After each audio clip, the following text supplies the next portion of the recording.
This is a 16th century linen caul. So what makes a caul a caul?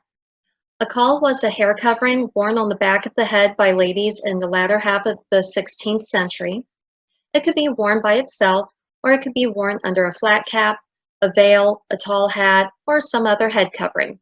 As seen in the picture on the right, in the 16th century, they did have hairnet, so some for the purposes of this discussion, we'll just say that crochet came into existence in we'll say the later half of the 17th century. So what you find at a Renaissance festival is probably not historically accurate. For the 16th century, there were hairnets, and they were called crispines or lattice caps. They were typically made by knotting cord together like a fishnet. Cauls were typically made from linen. They could either be plain or have decoration on them, such as netted cord, spangles, embroidery, silverwork. Cauls, technically, they could have been made from satin, velvet, silk, or brocade.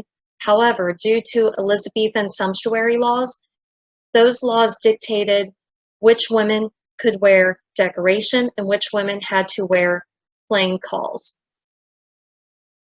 So unless your husband was of good standing and in the queen's favor, good chance you were probably wearing just a simple white linen caul.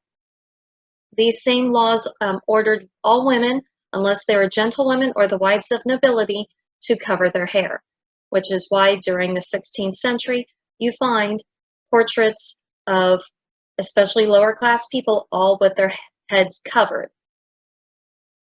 Ways to know that you are talking about a caul versus, say, something else like a coif. A caul is round, it goes on the back of the head, and aside from the circle, you then have a layer of fabric that wraps around the head. So you have the circle on the back, the layer of fabric going around the head to hold it in, but it's back off of the head. Coifs, not always, but typically would cover the ears. You would have other headwear like French hoods or something that would cover the ears. Cauls were always on the back of the head and exposed the ears. Historically, what the woman would have done is she would have had her hair plaited with 2 braids with ribbon, and then those braids would be up around her head. So imagine my hair is braided here, goes up and over, and then they would take the ribbons that were braided in the hair and wrap the braids around and almost sew it into their hair to hold those braids in place on the back of their head, and then the caul would sit on top. So as I said, you have a circle and then that piece of fabric in front. So imagine that piece of fabric in front, and then that little lift where my braid is where that circle would then be sitting. But we'll get more into the design of the caul later. So if you look on the top picture on the left-hand side, at the very top it says cauls, followed by sleeves, partlets, etc., with spangles, gold, silver, pearls, and it gives you more descriptions as well as the exceptions. On the bottom left-hand corner, you will find an excerpt from the diary of Sir James Melville, and with it he mentions at one point he mentions his discussion with Queen Elizabeth, and she was asking him about her dress and which one he liked best on her. And he mentions, or he says that he liked the Italian dress best, and she was delighted because the Italian dress showed off her golden colored hair while wearing a caul and a bonnet as they do in Italy. In the bottom right-hand corner, you will find an excerpt from the book by Philip Stubbs called The Anatomy of Abuses, and it's from 1583, and in it he mentions cauls, and they have also other ornaments besides these to furnish forth their ingenious heads, which they call cauls, and then it continues on. So here's another reference to cauls from 1583. So here are some historic examples of cauls in paintings. And also, just so you know, in Queen Elizabeth's wardrobe, there were listings of cauls made of wire, braided hair, and chain lace. On the far left-hand side is a painting from 1578.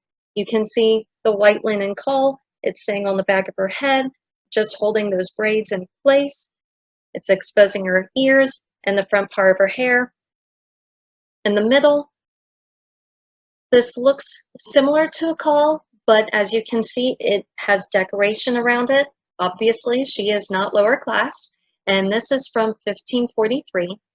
And on the right-hand side is a painting from 1532. You see cauls more in the later part of the 16th century, but this still is reminiscent of what a caul looks like. It's white, it's on the back of the head, it exposes the ears and the front part of her hair. And here are more historic examples of cauls during the 16th century. On the left-hand side is a painting from 1590. Again, you can see the white poofy, well, not poofy. You can see the white small circle on the back with the piece of fabric on the front part, but sitting on the back of her head. You can see the ears are exposed. You can see the front part of her hair with the part down the middle. They always parted their hair down the middle. And next to that picture is another example of a caul. Again, same thing. White circle on the back, holding the hair. Inside of it, the rim of the caul, right behind the ears, exposing the hair, part down the middle. Same for the picture in the middle, the same for the picture next to that, and the same for the picture on the far right. As you can see, they're pretty much all a similar, if not the same design. So let's talk about the design. How do you make a caul? On the far left-hand side is a picture. Just to give you an idea, you want to take a piece of linen, you want to cut out your circle about 10 to 12 inches in diameter. That just depends on how small or how poofy you want your caul to be. The poofier it is, the more like a hair bag it looks, rather than just something simple to hug your head. And then as far as the rim around the circle, that is the picture on the top right that says 19 to 21 inches long. With that, you will want to measure from the base of your neck, go up around your head, and then back to the other side. You want this strip of fabric to be about 3 inches long. Also, when you measure around your head, the 19 to 21 inches, make sure to give yourself a little bit of a seam allowance. Depending on how much you like for a seam allowance, for me personally, I would add about ½ an inch, but that's for me because I like to run the edge of my fabric right along the side of my foot on my sewing machine if I'm using my sewing machine. And I use that for my hand sewing as well. But you want your strip of fabric to be about 3 inches long. And then with that, the picture underneath that, you will see it's from Drea Leeds' website. And that picture, it shows you take the fabric and then fold it over, but then also you'll take that 3 inches, fold it over, so your rim is only about 1½ inches wide. But then you'll also want to tuck in the edges, so that way the rough edges are inside, and then you pin the big circle into that caul, or into that rim. Before I get started actually embroidering anything, first I like to come up with my pattern. And this right here is the 1598 English Sampler by Jane Bostock. And I've decided to use the pattern here for part of my pattern today. So if you can see, it looks like it's a braided pattern, and it makes a diamond right through here.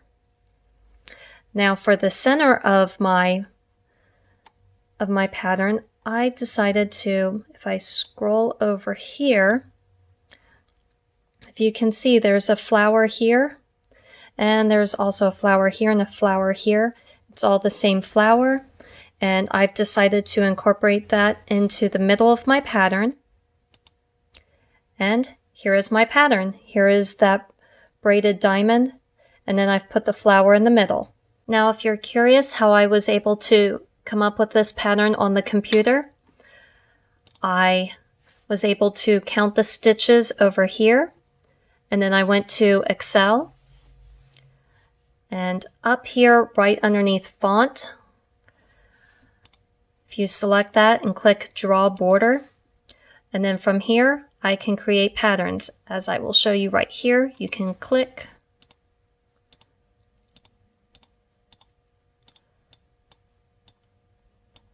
and create whatever pattern you want.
then just think of this as a very large fun cover.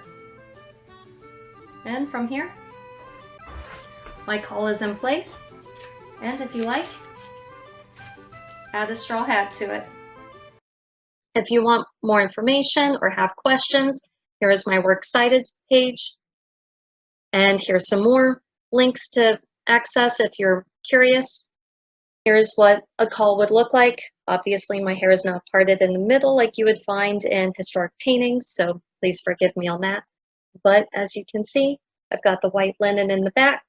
My ears are exposed. I've got the front part of my hair showing. And then with that, you can then decide if you want to leave it as it is by itself, or if you would want to put a veil or a hat over top of it. Based on research and paintings that I found flat caps or Elizabethan tall hats were quite popular in Elizabethan England to go with your caul. Thank you for watching. If you have any questions, please feel free to ask. Post them in the comments below. If you like this video, select thumbs up that you liked it. And as always, please subscribe.